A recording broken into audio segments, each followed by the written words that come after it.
Thank you. Given the expectation that the election outcome will produce policies that would meaningfully impact the U.S. economy next year, how is the committee taking these proposals into account for upcoming decisions, including potentially the next one in December?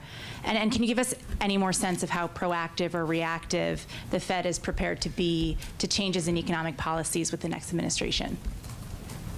Sure. So let me say that in the near term, the election will have no effects on our policy decisions.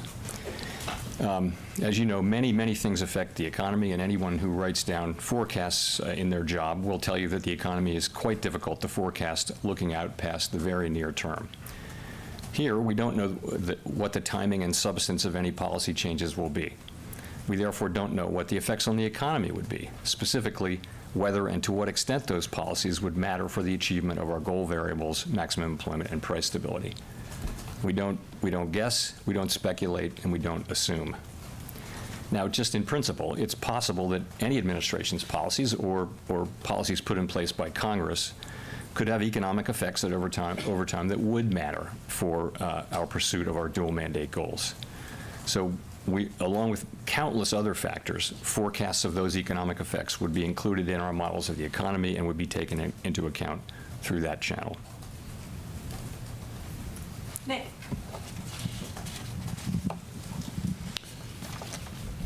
Chair Powell, Nick Timrose from the Wall Street Journal.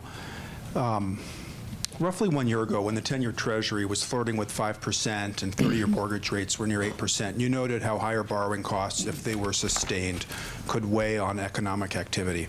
Given that you've said you believe policy is restrictive and the Fed is now dialing back that restriction, are the growth risks presented by higher U.S. Treasury yields today any different from those you identified 1 year ago when inflation was still meaningfully above your target?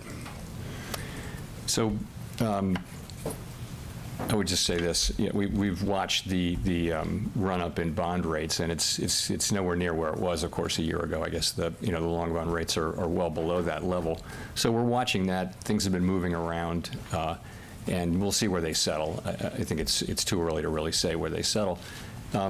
Ultimately, I'm sure we've all read these decompositions of what, and I certainly have, but it's not really our job to provide our specific decomposition. I will say, though, that it appears that the moves are not principally about higher inflation expectations. They're really about a sense of more likelihood of stronger growth and perhaps less in the way of downside risks. So that's what they're about. We do take financial conditions into account if they're persistent. And if they're material, then we'll certainly take them into account in our policy. But I would say we're not at that stage right now. It's just something that we're watching. And again, these things don't really have mainly to do with Fed policy, but to do with other factors in the economy. If I could follow up, is the September SEP, are those rate projections still valid? Do they still seem relevant given where we are now? You get halfway through the cycle between the last set and the next set. I wouldn't want to comment one way or the other. Let's talk about the data we've gotten since the last meeting. So, in the main, the economic activity data have been stronger than expected. The NIPA revision was stronger. Certainly, the September employment report was stronger. The October report not stronger. Retail sales stronger. So overall, though, I think you take away a sense of some of the downside risks to economic activity having been diminished with the NIPA revisions in particular, and so overall feeling good about economic activity. So I think we would factor that in. At the same time, we got one inflation report, which it wasn't terrible, but it was a little higher than expected. So I think really the question is December, and by December we'll have more data. I guess one more employment report, two more inflation reports, and lots of other data, and we'll make a decision as we get to December.